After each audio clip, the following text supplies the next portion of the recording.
Joining us today is Aisha Woosen. Aisha is a survivor of the Rwanda Civil War. Aisha is going to take us through her journey today in overcoming the traumatic experience of war. Without further ado, let's welcome Aisha Woosen.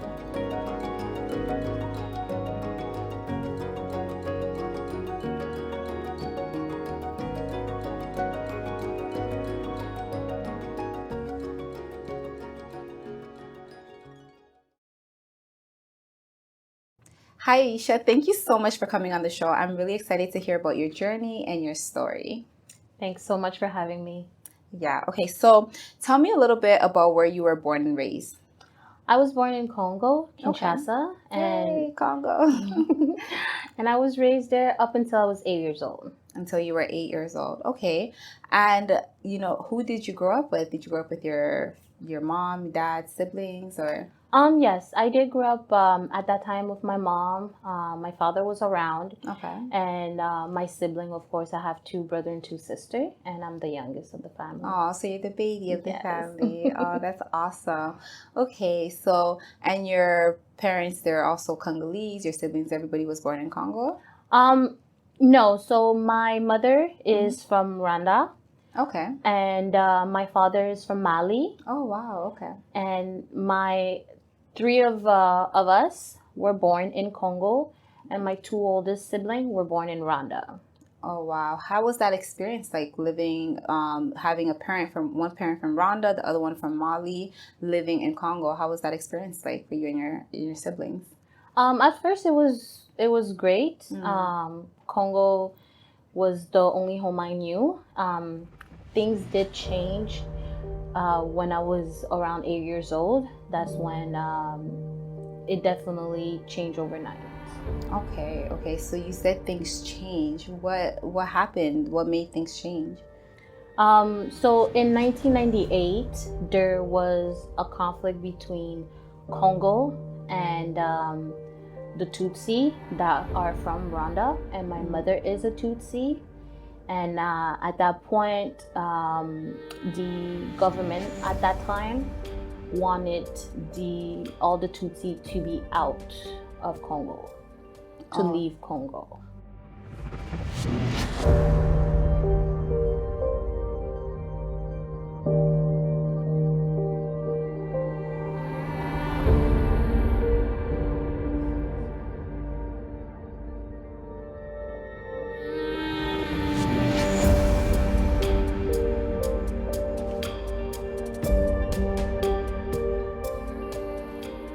So, an estimate of 2 million refugees of the Hutus flee into Congo. They call them refugees. Refugees are supposed to be victims and those that are displaced. But these people are genocidaries who are trying to escape the consequences of their past deeds. Soon, they start terrorizing and robbing the local population of the Tutsis in the eastern Congo where they settle. The Congo government, headed by Mobutu, will do nothing, but was even allegedly said to be using the Hutu refugees. In response to this, the Eastern Congolese Tutsis led an uprising to force the Rwanda Hutus out of the Congo, sparking the First Congo War. The Congolese fighters, headed by Laurent Kabila, had the full support of the Rwanda and Uganda army. In May 1997, they overthrew Mobutu's government and installed Laurent Kabila as the new president.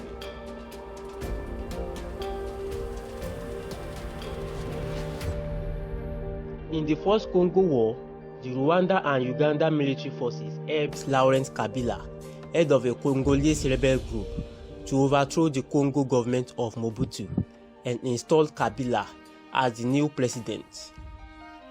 In Kabila's rule, his military forces were a combination of Rwanda and Congolese soldiers. Even his chief of staff is from Rwanda. Because of this, people of the country start seeing him as a Rwanda pawn. Kabila responded to this by urging all Rwanda and Uganda soldiers to leave the country within 24 hours. A week later, Rwanda starts its invasion in Congo. They want to oust Kabila, but Zimbabwe and Angola came to his aid. Other countries like Libya, Namibia, and Sudan and Chad was also involved, either in arms or supply of forces. Burundi and Uganda on the side of Rwanda. Ultimately, 9 African countries and around 25 armed groups became involved in the war.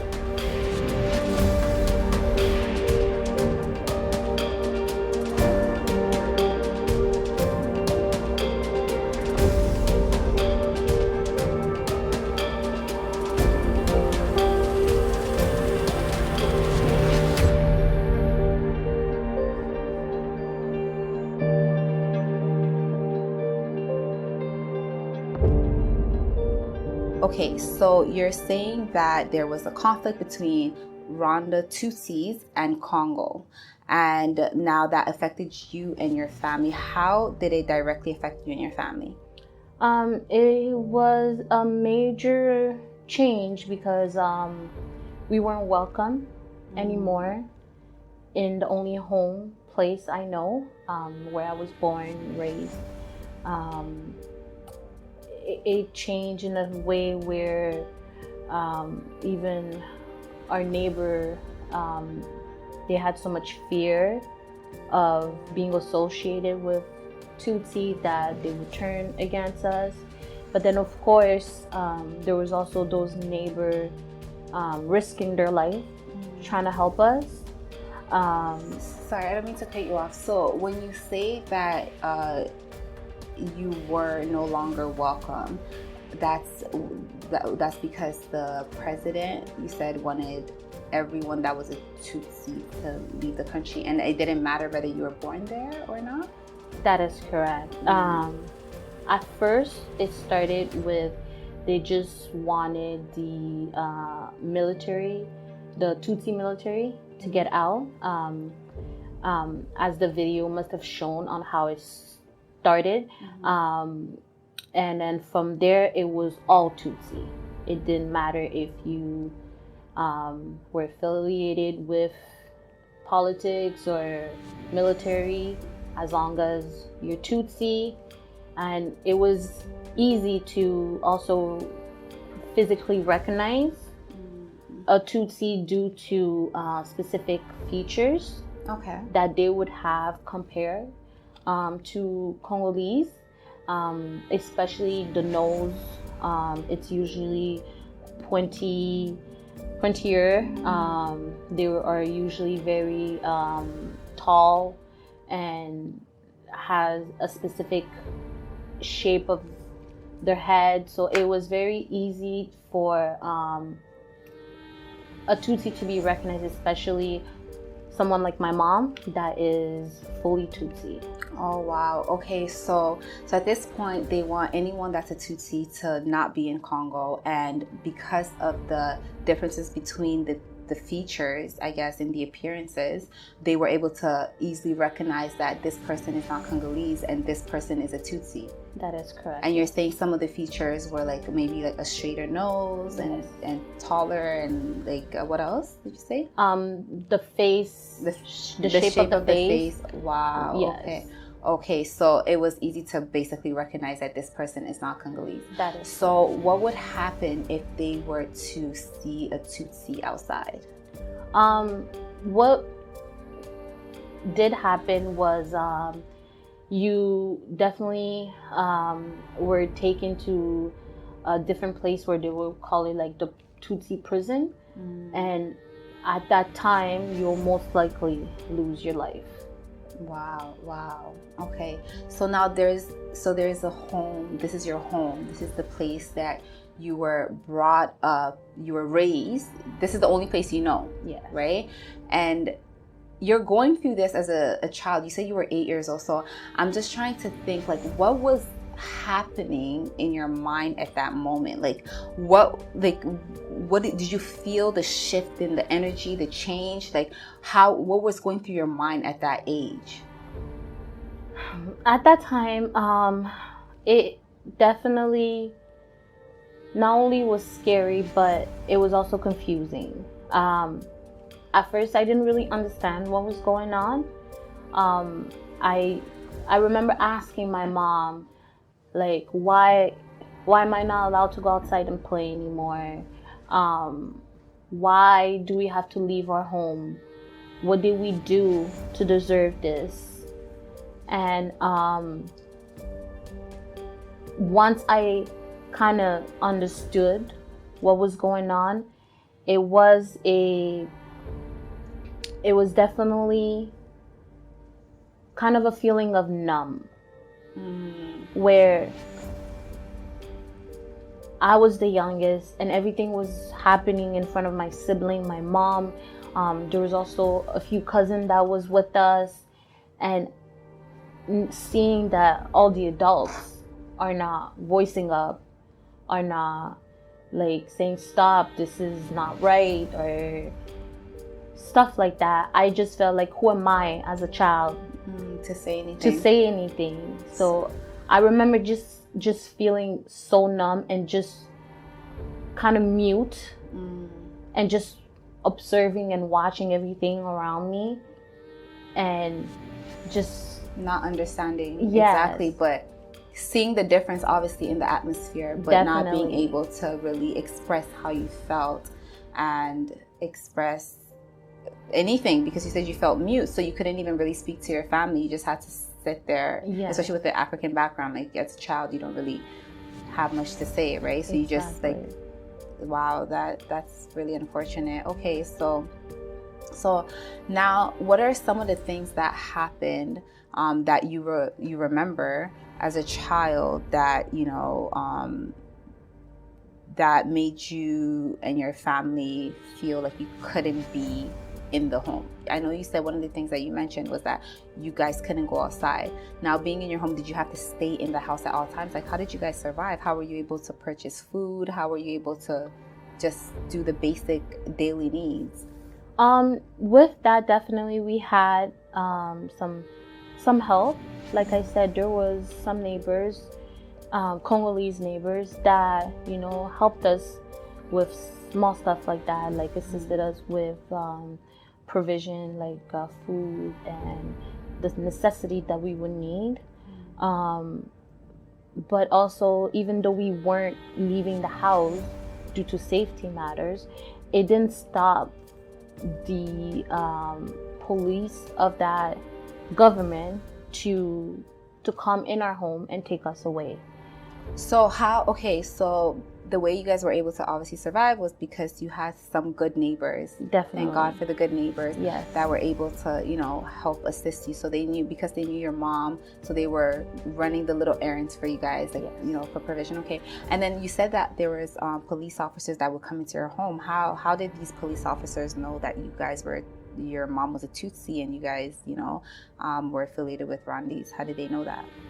Same way there was good neighbors, same way there was also unfortunate bad neighbors that would let the police know that, hey, we know there's a Tutsi family living there, and due to that, that's how the police would know that we were still in the house. Wow. So these are, and you guys would have no idea who these neighbors were. It's just, you just know that somebody, obviously, I guess. That is correct, yes. That told that your family's there while you guys are in the house hiding. Yes. That's sad. That's very unfortunate. Okay, so tell me about a time where the police officers came into your home. Like, what exactly happened when they came into your home? Each time they came into us 5 times. Oh, wow. 5 times. 5 times they took us. They would pretty much force us into their trucks. And then they will bring us to places where nobody normally came out alive. Wow. And that is why I thank God, because we were able to go back home each of those 5 times. Wow. It was places where people would lose their life. I remember one time they took us, and they were being so rough. I fell on the ground, and my mom was trying to help me to get up, and usually the police back home, they have like the big hunting gun. So they took the back of the hunting gun and smacked my mom on the head because she was attempting to help me. And I remember she was on the truck, so because of that, she fell off the truck, and it's one of those high trucks. Wow. And you remember this? Yes. Yes. Oh my goodness, that's unfortunate. So that must have been extremely traumatic for you to see. And was it with your whole family? Yes. Wow. So every time they would take us, it would be every Tutsi in the house. Every Tutsi, they take everybody in the house. Yes. And can you tell me about what, just like it could just be one of the experiences, because you said they took you guys about 5 times. What happened that they took you guys back home? Like, what actually transpired in the moment? Or did you remember? Because I know you were young. Do you remember? I don't remember, but I truly believe it was God. I know my father, he's from Mali, and he was the ambassador of Mali in Congo. Oh, wow. So I know he had some type of influence. Of course, not enough to spare us. But I think it might have had something to do with that as well. But definitely, I know for a fact that it was only God's will. Especially that they would normally, because we were with our cousins, so we were about 6 people from the same household, and for all 6 to actually make it back home, it's only a miracle. Wow, it's only God's grace. God's grace, yes. Wow, that's crazy. So, okay, so now, how did you guys get from going back and forth? Did something drastically happen that you guys were able to get out? Were you guys able to finally get out, or did they push you guys out? How did that go? What happened was actually some neighbors helped us get into taxi, and they came with us actually, so they could kind of blend in. Because even as a taxi driver at that time, if he knows he's driving Tutsi, he would, stop the car and like yell out, "Tutsi are in my car, Tutsi are in my car," and they would take you right there.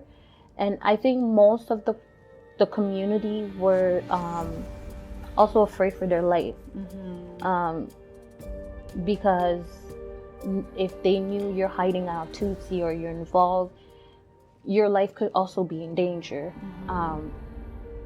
But so how we got out pretty much was because some of our neighbors helped us out and brought us to the border between Congo Kinshasa and Congo Brazzaville, because at that time in Congo and Brazzaville there was no war at that moment. Okay, so yes, there's 2 Congos. Brazzaville is actually the capital of Congo, right? That's right. So you're saying the capital of Congo, the war, or I guess it was a war at this point, right? It hasn't reached Brazzaville yet. That's right. Okay, so you guys were in Kinshasa, so the DRC, and you guys left there to try to now get to Brazzaville, where there was that whole issue hasn't yet started. Yes. Okay, and then what happened? So when you guys finally made it there, you had your neighbors help you make it there. Okay, I just want to go. So when you guys were going through all of this, right? It was just your mom and your siblings and your cousins, right? Yes. And why is that? Is it because your dad not around? Because maybe what was going on? Where was he? Was he in Mali? Because I know you said he was the ambassador. So was it that he just had to be in Mali most of the time because? No, he was actually stuck in Congo Brazzaville. Okay. So for some reason, so when we were in Congo Kinshasa, he was stuck in Brazzaville because they closed the border. Okay. And he couldn't come back to us to help us. Once we got into Brazzaville, somehow, some way, the border opened, and he did go back to Kinshasa for some business, and then he got stuck there when the war started in Brazzaville. Wow. So he couldn't come back to Brazzaville to help us. At that time, of course, as a kid, you're like, what's going on, You're not understanding especially, everything. you have that type of power. You were, you have the influence where you could stop this or say, hey, no, that's my family. Right. But now I understand. I understand why maybe he was stuck in a different place of the country, because I really feel like God really wanted to show us his hands, that even though we're going through this, he was with us every step of the way. He's like, I got you. I'll take you up. I'll take care of you guys, right? And growing up and thinking about it, of course, it took a while for me to, understand that part. But now I understand it happened for a reason. It happened for a reason. Right. Wow. That's amazing. It's crazy when we look back. At the time, you don't understand, but when you look back, you see that God was with you the whole way. Yeah. Without even realizing he was carrying you through like the toughest moments, right? That is right. Okay, so now you guys left Kinshasa. Now you're finally making your way over to Brazzaville, right? So what happens now when you get to Brazzaville? Like if you could quickly, because I know this is a long story, like, you're my cousin, so I know the story, but I know this, if you could quickly run us through basically the process between you getting to Congo Brazzaville and to now getting to Canada. So once we got to Brazzaville, we stayed with some of my father's family. Okay. At the beginning, the war hadn't started there yet, so things were not good. It could have been worse. It could have been as worse as we were back in Kinshasa. I remember there was time where we would only get one meal a day. Wow. By With his family. Yes, by his family. Where my brother, my mom wouldn't eat, and just me and my older sister. And even after that, I would, I remember, like, I could picture myself like crying to my mom that I'm still hungry. Eventually, the war started in Brazzaville, unfortunately, and we found ourselves again trying to escape. Long story short, we were able to get to Ivory Coast. How did you guys get to Ivory Coast? So you had to travel to Ivory Coast. So if you could just explain this part. So now the war starts in Congo Brazzaville, and you guys have to escape out of Congo Brazzaville again, because obviously if you're caught, then like your life may end, right? So how did you get from Brazza to Ivory Coast? That when we got help from my father. He was able to make arrangements for us to get to Ivory Coast and also stay with his family as well while we were there. And then while we got there in Ivory Coast, my mom had to go to Mali to sell some of my father's property. And from there, that's how we were able to get the visa, the plane ticket, and all that to be able to come to Canada. Wow. I could just imagine. I know obviously this is a show, so you have to run through it quickly, but I can't even imagine the process of all that, because now you're in Ivory Coast and your mom has to leave you guys in Ivory Coast with family, and you're at that point probably around 9 years old. Yeah, she didn't leave me. She took me with her. Oh, so you were the baby. Yeah, I wasn't because when we were in Congo Brazzaville, at some point she had to leave to go. I can't remember, but I know she had to do some type of business to get the funds for us to go to Ivory Coast. I got really sick, like fever, unable to get out of bed. Like it was like I was in shock. And from when she left, and as soon as she came back, I was fine. Wow. So after that, I made her promise me never to leave me again. And so so when we were in Ivory Coast, and she had to go to Mali, she made sure she brought me with her. She made sure she brought you, yeah, because obviously with that experience, like I wouldn't leave my child either again. I would take, especially my last born, I would take it. Wow. So, I mean, I'm hearing from you, like obviously my heart is broken, shattered hearing this right now, but I can't even imagine as a mom, you know, and especially your dad not being around, how difficult it was for her to be doing all of this, to make a way and still waking up, having to be strong, I can't even imagine. Like you must have a really close relationship with your mom. Yes, definitely.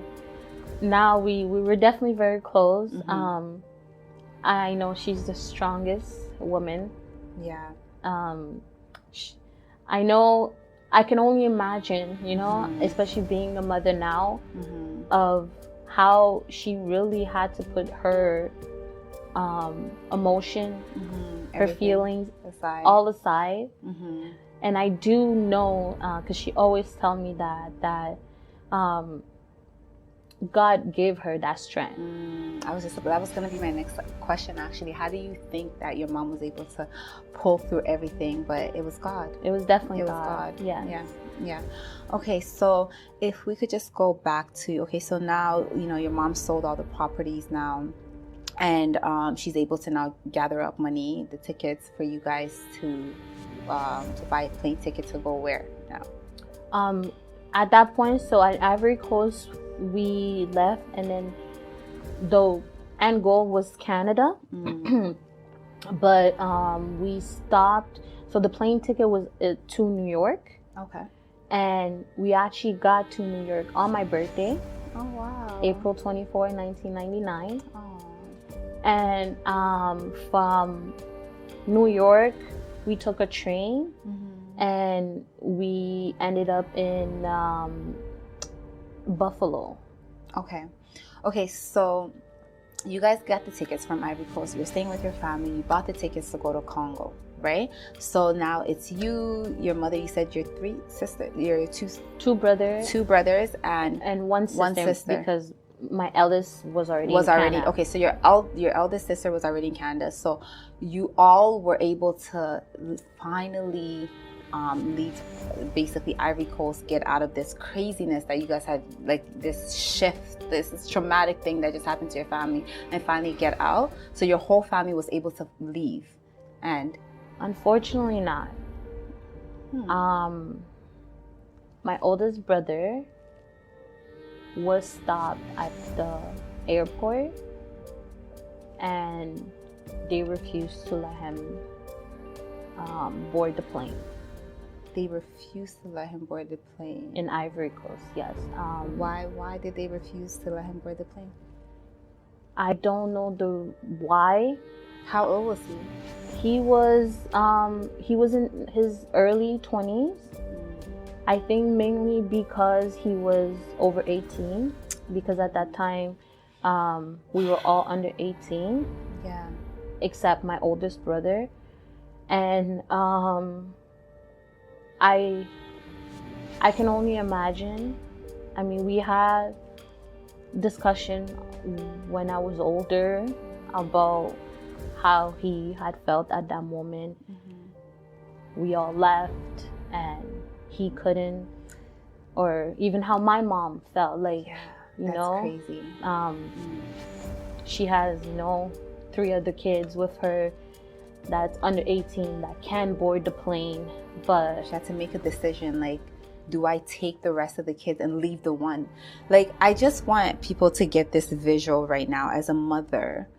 you have your kids and you guys are finally, you guys just, your whole life has changed. You're going through, there's this war going and you're like escaping, like, you know, because you guys were living a good life. Your dad was an ambassador, so you guys were well off, right? You guys were comfortable, and now everything changes. And now you're doing all these things. You finally get a chance to escape, and now they're telling you one of your child cannot board. Now you're literally at Almost at the finish line. almost at the finish line, and they're telling you, yes, you have these kids, but this one can't come. Yeah. That's, Yeah. I know. But thank God, many years after, my brother's doing very good. He's one of those rich living in Africa, big mansion, thank you, Lord, for that. and all of that. So thank God, Mm-hmm. it definitely, there was a better outcome compared to Like what it could have been. Yeah. Okay, so you guys finally left Ivory Coast and you made it to Canada, and I just, obviously there's so much. I feel like we have to have you back on the show, because I know your story, and I know there's just so many different areas to where we could really dig into and just help others and just encourage others and give hope to others, because you've been through a lot of things, and I know that. But I just want to quickly get into more so of how this affected you, now later on in life, right? Yes, you guys finally made it to Canada by God's grace, and you were able to obviously build a life here, and your mom was able to do make life here for you guys and provide for you guys. And how did this affect you personally, going through this war? How did you feel growing up within your younger years, your teen years? How did you feel? It definitely made me angry without even me knowing why I was such an angry person. I remember growing up in my teen years, while we were already in Canada, I was quick to react, protect myself, defend myself. And I think because after a couple years ago, I actually started seeing a therapist. Okay. Sorry, hold on. I don't mean to cut you off. So you said you were quick to react, and was this with your family? Was this at school? Was this just a part of your personality where you would just react right away? Yes, it was definitely with everybody. Everybody. And it became my personality. I won't say it's my personality now, because I made some changes in my life, but it was my personality at that moment. I just, now being older, I understand what I was trying to do. I felt like nobody will ever make me feel how I felt so helpless when I was younger. And I would react in the wrong way. And being older, I also spoke about this with my therapist, which made me understand that the fact that I never dealt with what I went through, and I kind of buried it as deep as I could, now it was coming out in a different way. Right. So at which point did you realize, now I have to see a therapist? Because you said for a long time you didn't know that you were angry, right? So what happened in your life that made you realize, okay, I actually need some help? It was definitely in my adult years, when I realized that, when you go through something when you're young, you come out of it, you're grateful, you thank God that you survived it. You don't really realize how traumatic. Yeah, at the time you don't. You don't realize at the time, the trauma that it had on you. You just okay, bad things happen to everybody, you know, that's Right. just my story, you know, keep moving, and that's how life is pretty much. That's what you'll tell yourself. But the older I got, I kept thinking, I'm like, this is really messed up what I went through. And I never dealt with it. I never, you know, even if my mom at that time would, like, you know, try to get me help, I could tell you I wouldn't have been as open as I was in my adult when I seeked out help myself. I was a very stubborn kid. So it wouldn't have helped me then unless I was as open as I am now. And I just realized that, and also different situation would trigger the feelings that I try to put down so bad. So there was time where, for example, a different movie will come out about war, or something's happening in another country that's similar to what I went through. Like, I would start feeling these emotions, and that's when I realized, okay, something's wrong. I need to actually talk about this, because I never wanted to talk about this. Right. Wow. So there was different triggers that you started to, as you got older. So you basically went through, you know, how old were you when you got to Canada? I was 10. So you were 10. And how old were you when you finally got therapy? Literally 20 years after. Like, I got therapy about 3 years ago. Wow. 3 years ago. Wow. So it took you a while to finally start to notice certain triggers because of your emotions and your feelings. And you said you were stubborn, and you were, I guess you would say, a hothead. Yes. I know you were a hothead. Unfortunately. You were a hothead.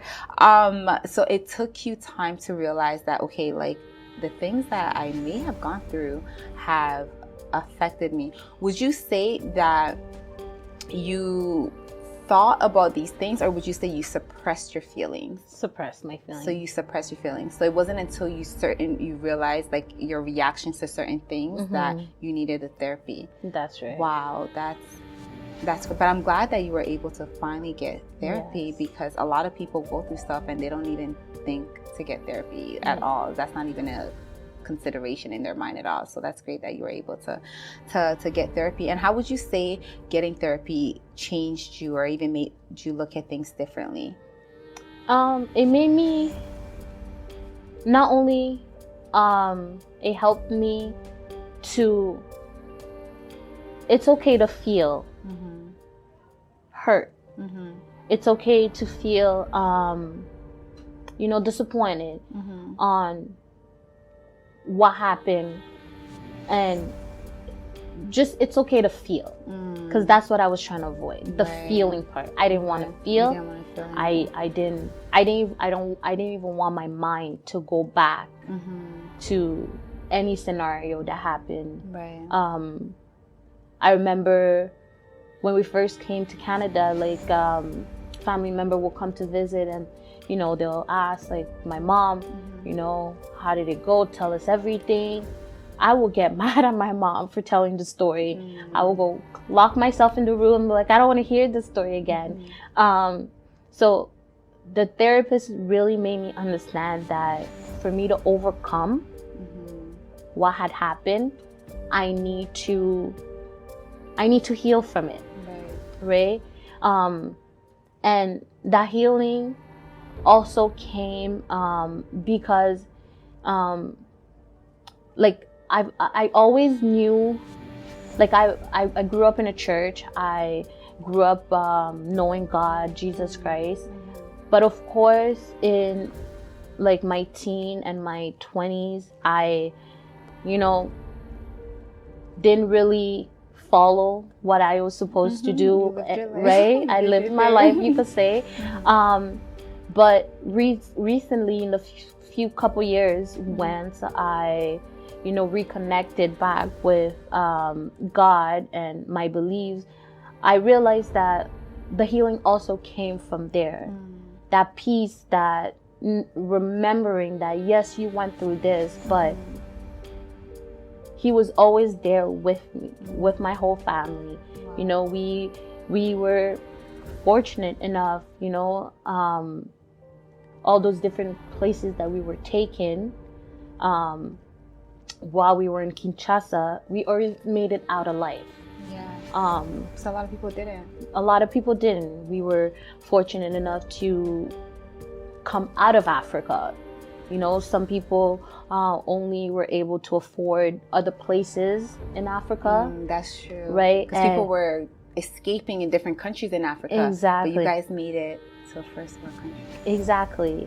And so I know that the only reason we made it out, and we all made it out, as in like we're all alive, is definitely by the power of God. Amen. Amen. Okay, so I just want to, because we're going to wrap up soon, I just want to quickly ask you, how do you feel about Congolese people with just everything that you've been through? With, I mean, of course you said you guys had neighbors that were good, but you also had neighbors that weren't great. How does that affect you and that country? This is your home. This is where you, like, this is where you were born, right? Although I understand your mom is Rwandese and your dad is from Mali, but this is where you were born. How does that make you feel about Congolese people? I love my Congolese people. Yeah. Like I said, that is the only home I know. It's the only language I know. I don't even speak Kinyarwanda, which is the Rwandese language. My favorite dish is a Congolese dish. I mean, this is Congolese is my culture, right? My African culture. I do not have any hate towards the Congolese people, because I know this was not even, this was political. It was like beyond the community itself. Community control, right? And society, it's always the innocent that are, like, in every war, it's always about money, power, and all that stuff. But the people that really pay the price is the innocent, the people that have nothing to do with power, exactly, and stuff like that. So for me, I've never had any ill feelings with Congolese, and I have many Congolese, you know, friends, family, where we know each other since, just like you and me, we know each other since pretty much we came here. And, you know, our family know each other, are very close. So it's like my whole family still, you know, very much associated with Congolese. Because at the end of the day, it wasn't about the people. It was definitely like every war is about money, power, and all that stuff. Yeah. Wow, that's crazy. So, as we all know right now, there's the war going on between Ukraine and Russia, and like I think this is really awesome that you were able to sit down with us. Like, I understand this may not be the same exact situation. Obviously, it's a completely different situation, but it's good to hear from somebody that experienced it at first hand, explain how it affected your life. Because what I hear is this war, it affected your life dramatically and traumatically, right? Although it started off, like, I can't even imagine, like, you know, the memories that you have and the memories you have to suppress, and the emotions that you have to go through. And just like the therapy that you have to do to heal through all that stuff. But for people that, you know, don't understand how, because not a lot of people could say they've been through a war. Not a lot of people could say they experienced it. Is there anything that you could, or any advice, any last words that you could give us to even have some sort of empathy with those that are going through the war between Ukraine and Russia, or just anybody else that has gone through war, you know, if you have any advice, like people don't even talk, because I know I've known you for years, you know, like you're my family, you're my cousin, like, and I know for you, you wouldn't even want to talk about it. You refuse to talk about it for years. You refuse to talk about it. It's like it was non-existent. Yeah. Right? So what advice would you give to somebody that has possibly experienced it and just suppressed the feelings, and it's like, okay, well, I'm good now, like, you know, like I'm better, I'm in Canada now, my life, you're doing great, you have a great job, you have a great husband, you have your 3 beautiful children, like God has blessed you immensely, you know? So what advice would you give to those people that have possibly gone through the war and, you know, refuse to even deal with it? And what advice would you give to people that maybe are like maybe on my hand, where have never experienced anything, but are, because for me, when I see the war happening between Ukraine and Russia, I'm just kind of like, oh, I feel so bad, but like it's not really affecting me. Like, what can I do? Like, how can I help? The advice I would definitely give to somebody that went through a war and that think they're fine is, even if you think you don't need help, try to get that help. Even if it's just to talk about it, right? Like you said, I never wanted to talk about this subject, but I realized just talking about it will give you some type of healing, to recognize that it's okay to be sad. Right. It's okay to, you know, even cry about it. It's like you actually went through something very painful, and it's okay to feel. Because you might think you're okay. Something could happen in the future which will trigger those emotions, and you will act on it in not a very healthy way for you. So that would be my recommendation.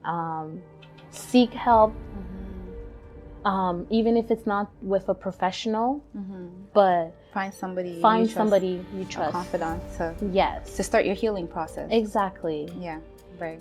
And to people that you know hasn't went through this, but know somebody or is aware, for example, of what's happening in the Ukraine, try to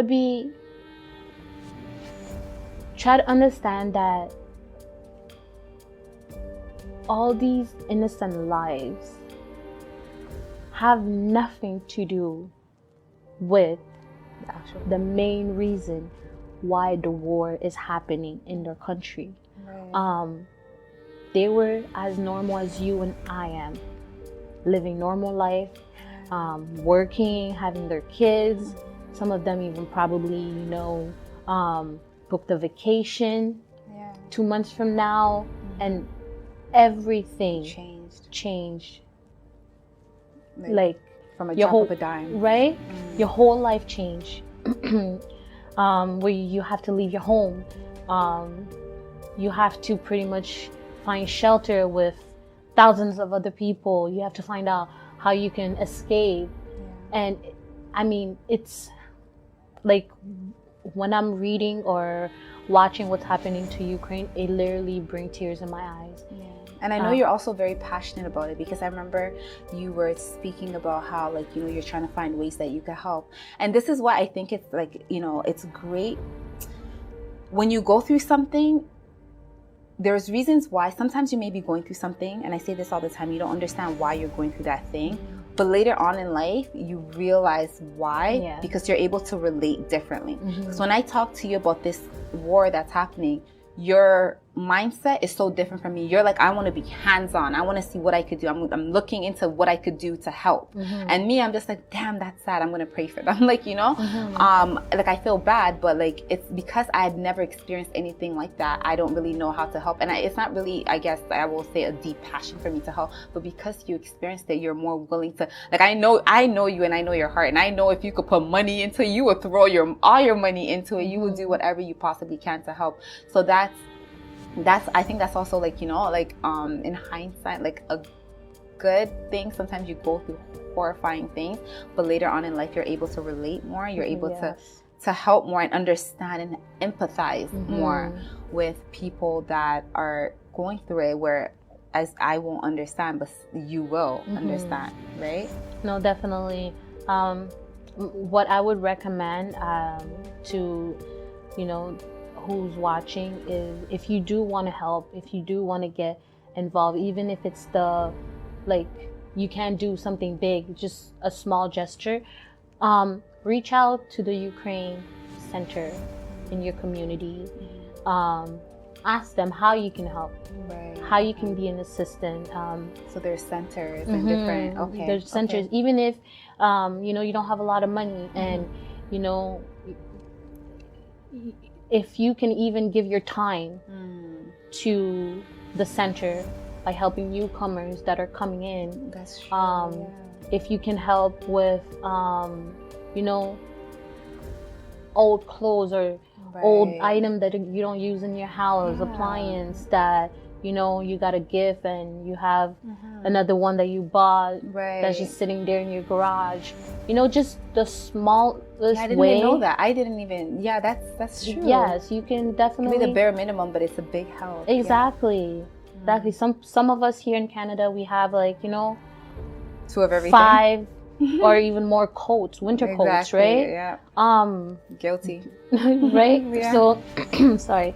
That's definitely, I remember those are the things that we actually received when we came here in Canada, And that was so helpful. It was so helpful because you guys had nothing. We had nothing, especially let alone a coat. I mean, it's a different weather. So the smallest thing like that will make a big difference to whoever is going through this experience. Wow, that's awesome. Okay, so thank you so much, Aisha. Honestly, first of all, I'm so proud of you for coming here. I know it wasn't easy for you to come on this show, but you came and you did so well. And I know, you're just, you talking about it, you're able to help somebody out there. Even if it's just one person, we always say that, even if it's just one person, you're going to be able to help somebody, encourage somebody, uplift somebody, give someone hope, and even just by you just giving, this little tip on how we could help the people from Ukraine going through, because I myself, I'm sitting here, I talk to you almost every day,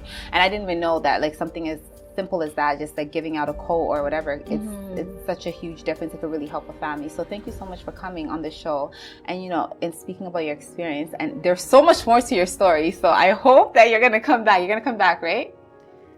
We'll definitely talk about this. Okay, well, I just wanted to thank you so much for coming on the show, and we do hope that you do come back to tell the other parts, because there's so many parts to your story that is definitely going to be able to help so many different people. But if you have any last words before we just wrap it up.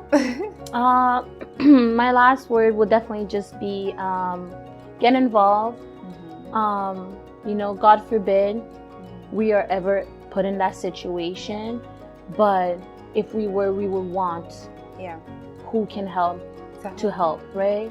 So just return that human kindness and help any way you can. Thank you so much. Thanks so much for having me. And that's that. Cut.